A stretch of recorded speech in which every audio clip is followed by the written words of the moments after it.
The morning rush, the rain drummed against the glass walls of Nexus Tower like tiny fingers tapping an urgent message. Nora Blake clutched her coffee cup tighter as she hurried through the marble lobby, her heels clicking against the polished floor. At 28, she had learned to navigate the corporate world with quiet confidence. But mornings like this still made her heart race. The elevator doors stood open like a golden invitation. Nora slipped inside, pressing the button for the 15th floor where the marketing department buzzed with creative energy. She loved her job coordinating campaigns for Nexus Industries, even if it meant early mornings and late nights. As the doors began to close, a deep voice called out. A hand appeared, stopping the elevator with gentle but firm pressure. Nora looked up to see a man stepping inside, and her breath caught in her throat. Damien Cross stood before her, tall and imposing in his perfectly tailored charcoal suit.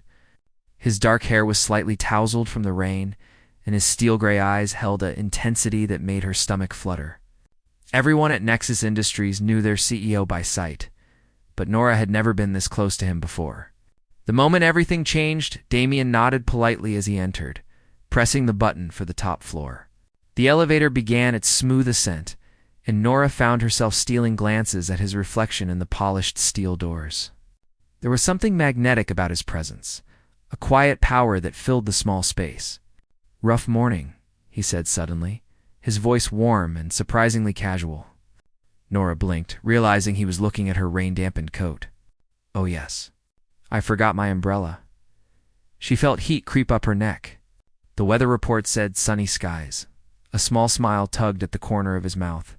"Weather reports lie more often than politicians," she laughed, a genuine sound that seemed to surprise them both. "That's probably true. Though I suppose both are in the business of telling people what they want to hear." "Exactly." His eyes crinkled with amusement. "You work in marketing, don't you?" Floor 15. Nora nodded, impressed that he knew. "Campaign coordination. I help bring the creative visions to life." "The heart of what we do," Damien said thoughtfully. "Without creativity, we're just another tech company pushing products nobody needs." Before Nora could respond, the elevator jerked to a sudden stop. The lights flickered once, twice, then went out completely. Emergency lighting cast everything in a dim red glow, and the usual hum of machinery fell silent. "Trapped together well?" Damien said calmly. "This is unexpected." Nora pressed the emergency button, but nothing happened. She tried her phone, but the signal bars showed nothing. "No service," she reported, trying to keep the nervousness out of her voice. "Mine either." Damien loosened his tie slightly. The building's backup generators should kick in soon. But it might be a while before they get the elevators running. They stood in the red-tinged silence. Two strangers suddenly thrown together by circumstance. Nora had imagined meeting the famous Damien Cross many times, but never like this. "Are you claustrophobic?" he asked gently, noticing her quick breathing. "Not usually," she admitted. "But I've never been stuck in an elevator before. Neither have I." Actually, he settled against the wall with surprising ease. Though I suppose there's a first time for everything, his calm presence helped steady her nerves. Nora set down her coffee cup and leaned against the opposite wall. "How long do you think we'll be here? Could be 20 minutes, could be 2 hours. The storm probably knocked out more than just our building."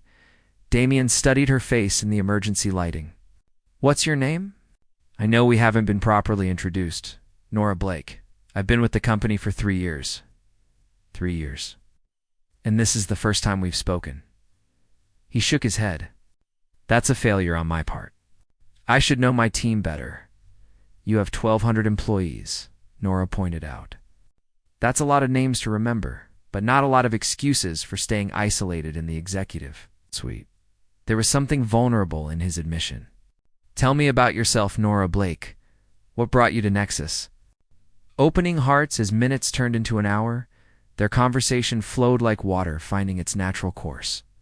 Nora found herself sharing stories about her small-town childhood in Vermont, her dreams of becoming a writer, and how she discovered her talent for marketing through a college internship. "I never planned to work for a tech company," she confessed. "I thought I'd be writing novels and living in a tiny apartment with too many books." What changed? Damien asked, genuinely interested. Reality, mostly. Student loans, family obligations. But I discovered something wonderful about marketing. Every campaign tells a story, and every story has the power to change how people see the world. Damien listened intently, asking thoughtful questions that revealed his genuine curiosity about her work and dreams. In return, he shared glimpses of his own journey from a middle-class childhood in Chicago to building a billion-dollar empire. People assume I was born into wealth, he said, rolling up his sleeves as the elevator grew warmer. My father was a mechanic, and my mother cleaned offices to help pay for my college. Every success came from working 8-hour days and believing in impossible dreams. That must have been incredibly lonely, Nora observed softly. Something flickered in his eyes. It was. Still is, sometimes. Success has a way of building walls around you, even when you don't want them there. The deeper connection as the second hour passed, their conversation grew more personal. Damien spoke about the pressure of leadership, the weight of making decisions that affected thousands of lives, and the challenge of staying true to his values in a competitive industry. I started Nexus because I wanted to create technology that actually helped people, he said. Not just gadgets to make life more complicated, but tools that could solve real problems and bring people together. Nora felt a warmth spreading through her chest. That's why I love working here. The campaigns I coordinate, they're not just selling products. They're sharing stories about how technology can make life better. You get it? He said. And there was something almost grateful in his voice. Most people see the profit margins and stock prices. You see the mission? Of course I do. It's impossible to work on a project and not feel connected to its purpose. She paused, then added with a shy smile. I actually have some ideas for campaigns that could highlight the human side of what we do. I'd love to hear them. For the next 30 minutes. Nora outlined her vision for marketing campaigns that would showcase real people whose lives had been improved by Nexus technology. Damien listened with growing excitement, asking detailed questions and building on her ideas with insights that showed his deep understanding of both technology and human nature. These concepts are brilliant, he said finally. They're exactly what the company needs. Personal, authentic, meaningful. Really? Nora felt her cheeks warm with pride. I've been working on them for months, but I wasn't sure how to present them to the executive team. Consider them presented. I want to see full proposals for all of these campaigns. The moment of truth just as Nora was about to respond. The elevator lights flickered back to life. The familiar hum of machinery returned, and the car began its smooth ascent once again. They looked at each other in the sudden bright light, and Nora felt a pang of loss. The intimate cocoon of their shared experience was dissolving, returning them to their separate worlds of CEO and employee. Well, Damien said, straightening his tie. That was certainly more interesting than my usual elevator rides. The doors opened at the 15th floor. Nora gathered her things, hesitating at the threshold. Thank you, she said softly, for making what could have been a terrifying experience into something wonderful. Thank you, he replied, his eyes holding hers, for reminding me why I fell in love with this company in the first place. As Nora stepped out, she turned back to see him still watching her. Those campaign proposals, she said impulsively, would you really like to see them?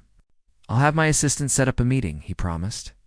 This week, the doors closed between them, but something had fundamentally shifted. Nora walked to her desk feeling as if she were floating. Her colleagues noticed immediately. You look different, said Jenny from the neighboring cubicle. Like you just won the lottery. Nora smiled mysteriously. Something like that. The ripple effect for the rest of the day. Nora found herself replaying every moment of their elevator encounter. The way Damien had listened so intently, the genuine interest in his questions. The moment when his laugh had transformed his serious face into something warm and approachable. She had expected to find the famous billionaire intimidating or arrogant. Instead, she had discovered a man who was thoughtful, driven by purpose, and surprisingly lonely. A man who saw her not just as another employee, but as someone with valuable ideas and insights. As she worked on refining her campaign proposals, Nora couldn't shake the feeling that their elevator meeting had been more than coincidence.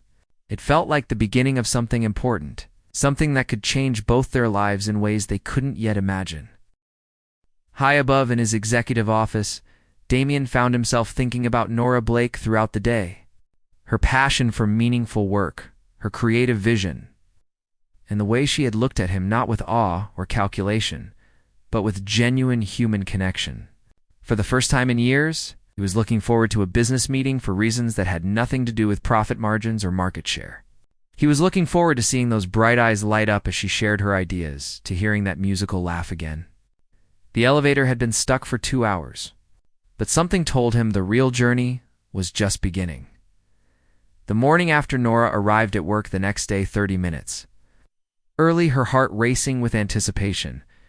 She had spent half the night polishing her campaign proposals, adding details and refining concepts until they sparkled like diamonds. The other half, she had spent reliving every moment in the elevator with Damien Cross. The 15th floor buzzed with its usual morning energy, but everything felt different to Nora. Colors seemed brighter, conversations more interesting, even her coffee tasted better.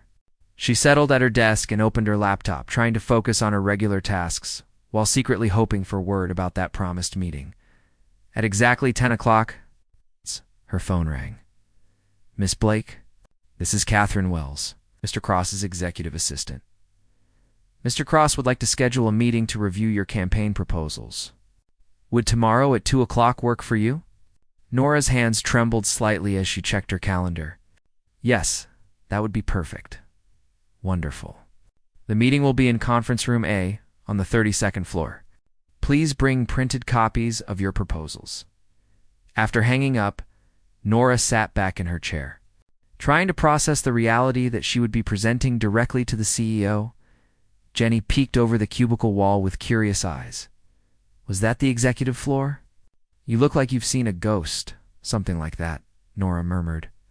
Still dazed by the sudden turn her career was taking, the professional danced the next afternoon. Nora stood outside conference room A, smoothing her navy blue dress and checking her reflection in the glass doors. She had chosen her outfit carefully, wanting to look professional yet approachable. Confident, but not presumptuous. Damien was already seated when she entered, but he stood immediately, that same warm smile from the elevator lighting up his face. Today he wore a deep blue shirt that made his gray eyes even more striking. "Nora, thank you for putting these together so quickly." He gestured to a chair, across from him rather than at the far end of the long conference table. "I've been looking forward to this all week," as Nora opened her presentation folder. She felt the same comfortable connection they had shared in the elevator. But now there was an added layer of professional electricity. The thrill of sharing work she truly believed in. "The first campaign I want to show you focuses on our educational technology," she began, her voice growing stronger with each word. "Instead of highlighting features and specifications, I want to tell stories about students whose lives were changed." She spread out mock-ups, showing real photographs of children in classrooms, elderly people learning to video chat with grandchildren, and adults mastering new skills. Each image was paired with heartfelt testimonials and simple, powerful messaging. Damien leaned forward, studying each piece with intense focus. "This is exactly what I envisioned when we first developed these products. You've captured not just what they do, but why they matter. That's the key," Nora said, her passion evident. "People don't buy technology. They buy better versions of their lives." For the next hour, they worked through each campaign proposal together. Damien asked thoughtful questions, suggested refinements, and shared insights from his own experience that made the concepts even stronger. Their collaboration felt natural, like two puzzle pieces that fit perfectly together. "I want to greenlight all of these," he said finally. "Not just approve them, but fast-track them. When can you start?" Nora's heart soared. "I could begin immediately, but I'd need a bigger team and a larger budget than my current department allocation." "Done. I'll have Catherine coordinate with your department head tomorrow." He paused, studying her face. "Actually, I have a better idea. How would you feel about leading a new division focused entirely on human-centered marketing? You'd report directly to the executive team." The offer hit Nora like a bolt of lightning. That's incredible. Yes, absolutely yes. Excellent. We'll make it official by the end of the week. Damien gathered the presentations with care. These campaigns are going to change how people see Nexus Industries, how they see technology itself, unexpected encounters. Over the following weeks, Nora found herself in a strange new rhythm. Her promotion hadn't been announced yet, but she was already working with increased responsibility and resources. More surprisingly, she kept running into Damien in unexpected places throughout the building.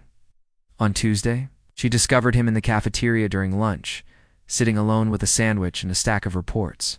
Instead of the executive dining room, he had chosen a simple table by the window. "Mind if I join you?" Nora asked, holding her own lunch tray. "Please do." He cleared space on the table, seeming genuinely pleased by the company. "How are the new campaigns developing?" As they ate, their conversation flowed from work to books to travel dreams. Nora learned that Damien read philosophy in his spare time, loved hiking in remote mountains, and had a secret weakness for old romantic movies. I never would have guessed that about you, she laughed when he admitted to watching Casablanca at least 20 times. There's something beautiful about stories where people choose love over convenience, he said quietly, where they risk everything for something real. The way he looked at her when he said it made Nora's pulse quicken.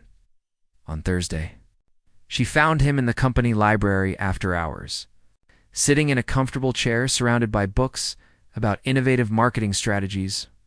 "Research?" she asked, settling into the chair beside him. "Trying to understand your world better," he admitted. "I want to be a better partner in bringing these campaigns to life." They spent the evening discussing marketing theory and sharing stories about campaigns that had moved them. When the library closed at 9, Damien walked her to the parking garage, their conversation continuing until they reached her car. "Thank you," he said as she unlocked her door, "for helping me rediscover why I love this work. Thank you for giving me the chance to do work that matters," she replied. There was a moment of charged silence where neither of them moved. Nora felt drawn to him like a magnet, but the professional boundary held them both in place. The charity revelation Friday afternoon brought an unexpected discovery. Nora was researching community partnerships for one of her campaigns when she stumbled across a series of anonymous charitable donations linked to Nexus Industries. The amounts were staggering, funding everything from literacy programs to technology access initiatives for underserved communities. Curious, she dug deeper and discovered that the donations came from a private foundation established by Damien himself. Not only was he funding these programs, but he was personally involved, visiting sites and working directly with beneficiaries. "Find something interesting." Nora jumped at the familiar voice. Damien stood in her office doorway, holding 2 cups of coffee. "I was researching community partnerships and discovered your foundation," she said, accepting the coffee gratefully. "Why didn't you tell me about this work?" "It's exactly aligned with the campaigns we're developing." A slight flush colored his cheeks. "It's not something I publicize. The work matters more than the recognition. But this could be the heart of our human-centered approach," Nora said excitedly. "Real stories about real impact, funded by the company that creates the technology. It's authentic corporate responsibility." Damien sat down across from her desk, considering her words. "You really think it would resonate?" "I think it would be revolutionary. Not because of the marketing impact, but because it shows people the kind of leader you really are." Something vulnerable flickered in his eyes. "And what kind of leader is that?" "The kind who cares more about changing lives than making headlines. The kind who uses success as a platform for service rather than just personal gain." He was quiet for a long moment, studying her face. "You see me differently than most people do. Maybe I see you more clearly," she said. Softly, the air between them grew charged with unspoken possibilities. Damien leaned forward slightly, and Nora felt herself drawn toward him like gravity. But before either could act on the moment, Jenny's voice broke the spell. "Nora, we need your input on the Henderson account." Her colleague appeared in the doorway, stopping short when she saw Damien. "Oh, Mr. Cross, I didn't realize you were here. No problem, Damien said smoothly, standing and straightening his jacket. We were just finishing up. He looked back at Nora. Think about incorporating the foundation work into the campaigns. I trust your judgment completely. After he left, Jenny stared at Nora with wide eyes. What was that about? And why did the temperature in here just drop 10 degrees when he walked away? Weekend thoughts. That weekend, Nora found herself unable to focus on anything but Damien Cross.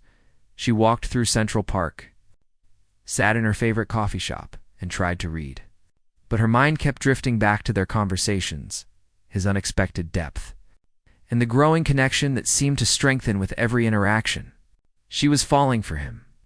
There was no denying it anymore, but the rational part of her mind raised red flags. He was her boss, a billionaire, someone who lived in a completely different world.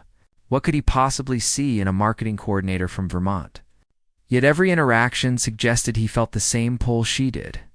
The way he sought her out, the personal conversations that had nothing to do with work, the moments when she caught him watching her with an expression that made her heart race. On Sunday evening, as she prepared for another week, Nora made a decision. She would be professional, focused, and careful. But she wouldn't run from whatever was developing between them. Life was too short to let fear make all the choices.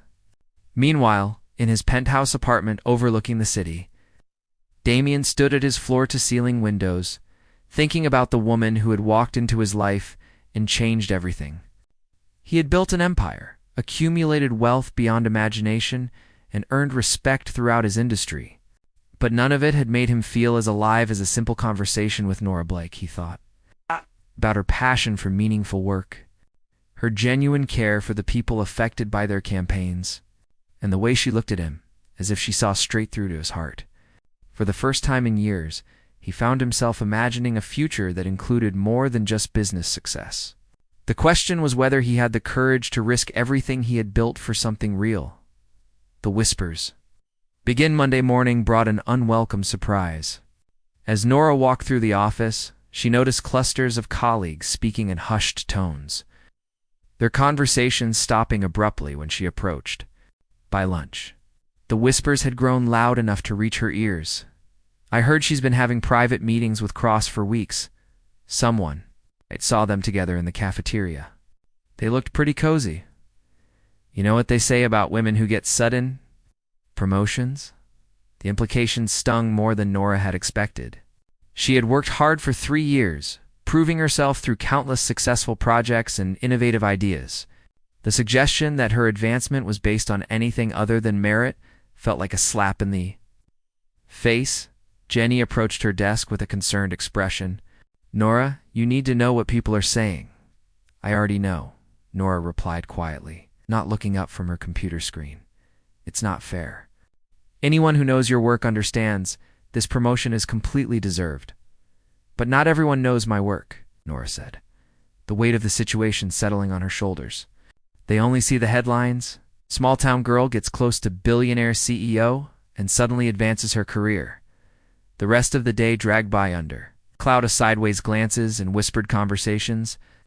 Nora threw herself into her campaign work, but the joy had leaked out of it like air from a punctured balloon. The confrontation at 5:30. When most of the office had emptied, Damien appeared at Nora's desk. He looked unusually tense, his jaw set in a hard line. We need to talk, he said quietly. My office. The elevator ride to the executive floor felt nothing like their first encounter. This time, silence was heavy, with unspoken concerns and difficult decisions looming. Damien's office was impressive, but not ostentatious, with warm wood furniture and art that spoke of personal taste rather than decorator choices. He gestured for Nora to sit on the comfortable sofa near the windows while he poured 2 glasses of water from a crystal pitcher.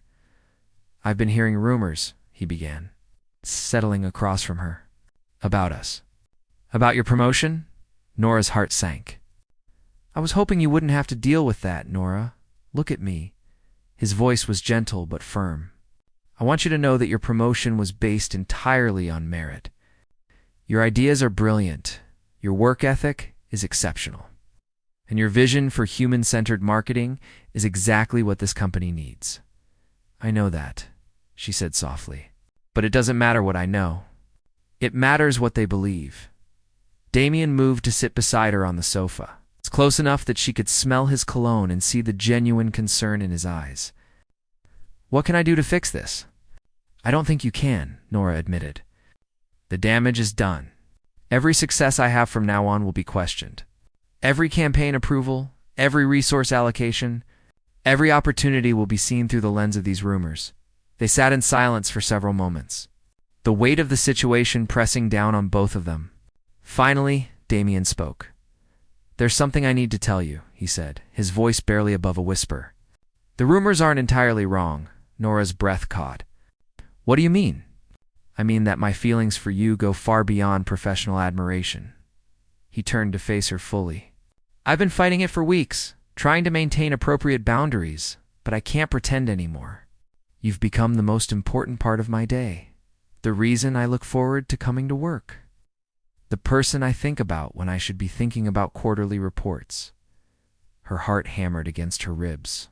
Damien, ... I know the timing is terrible. I know this complicates everything, but I needed you to know the truth before we figure out how to handle the situation. Nora looked into his eyes and saw everything she had been hoping and fearing to find there: genuine caring, deep attraction, and the kind of vulnerability that comes with real emotional investment. I feel the same way, she whispered. I've been falling for you since that first day in the elevator. The admission hung between them like a bridge they both wanted to cross but weren't sure they should. Damien reached out slowly, giving her time to pull away, and touched her face with gentle fingers. What do we do now? He asked. Before she could answer, his phone buzzed with an urgent text message. He glanced at it and his expression darkened. What is it? Nora asked. The board has called an emergency meeting for tomorrow morning. Apparently, someone sent them an anonymous email about my inappropriate relationship with an employee. The choice that night. Nora barely slept. She stared at the ceiling of her apartment, weighing options that all seemed to lead to heartbreak. She could resign from Nexus Industries, protecting both their reputations, but losing the career opportunity of a lifetime. She could transfer to another department, maintaining professional distance, but knowing she would always wonder what if, or she could fight for what they had found together, knowing it might cost them both everything they had worked to build. At 7 in the morning, her phone rang. Damien's name appeared on the screen. I've been thinking all night, he said without preamble. I have a solution. But you're not going to like it. Tell me. I'm going to tell the board that the rumors are completely false, that our relationship is strictly professional, and that your promotion was based solely on merit. I'll provide documentation of your work quality and have HR review the entire decision process. Nora felt her heart crack. And then we maintain professional distance. No more private meetings, no more casual conversations, no more lunches together. We protect your career and my company by pretending we don't care about each other, by sacrificing what we want for what's best for everyone else. Silence stretched between them, filled with the sound of dreams being abandoned. There has to be another way, Nora said finally. If there is, I can't see it. The board meeting is in 2 hours. After hanging up, Nora sat in her kitchen, staring at her untouched coffee as it grew cold. She thought about her parents, who had fallen in love at first sight and stayed together for 40 years despite financial struggles and health challenges. They had always told her that real love was worth fighting for, that the best things in life required courage and sacrifice. But they had never fallen in love with their billionaire boss, while office gossips threatened to destroy both their careers. The grand gesture at 10:30, Nora stood outside the Nexus Industries boardroom. Her heart pounding so hard she was sure the security guard could hear it. She had made her decision, and while it terrified her, it also filled her with a clarity she hadn't felt in days. She knocked on the heavy wooden door and entered without waiting for permission. The boardroom fell silent. 12 impeccably dressed executives turned to stare at her, including Damien, whose face went pale when he saw her. I'm sorry to interrupt, Nora said, her voice stronger than she felt. But I understand you're discussing rumors about Mr. Cross and me, and I think you deserve to hear the truth from both parties involved. Miss Blake, Damien said carefully. This isn't necessary. Yes, it is. She moved to stand beside him at the head of the conference table. The truth is that Damien Cross is a man of absolute integrity. My promotion was based entirely on the quality of my work and the innovative campaigns I developed. Anyone who reviews my portfolio and performance records will see that clearly. The board members exchanged glances, unsure how to respond to this unexpected interruption. However, Nora continued, the rumors aren't entirely without foundation, because while our professional relationship has been completely appropriate, our personal feelings have grown beyond what either of us expected or intended. Damien stared at her in shock and admiration. I am in love with Damien Cross, she declared, her voice ringing with conviction. Not because he's wealthy or powerful, but because he's kind, visionary, and committed to using business as a force for good. He sees technology as a way to improve lives, not just generate profits. He funds educational programs anonymously because the work matters more than recognition. He treats every employee with respect, regardless of their position in the company hierarchy. She turned to look at Damien directly. And if loving a man like that costs me my career, then it's a price I'm willing to pay. Because some things are worth more than professional advancement. The boardroom was completely silent. Then slowly, Damien stood and moved to face her. Nora Blake is the most talented marketing professional I've ever encountered, he said, his eyes never leaving hers.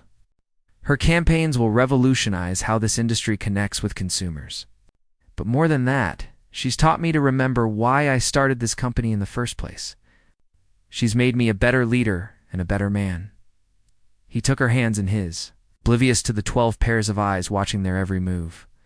I love you too, he said simply, and I don't want to sacrifice that for anything, including board approval.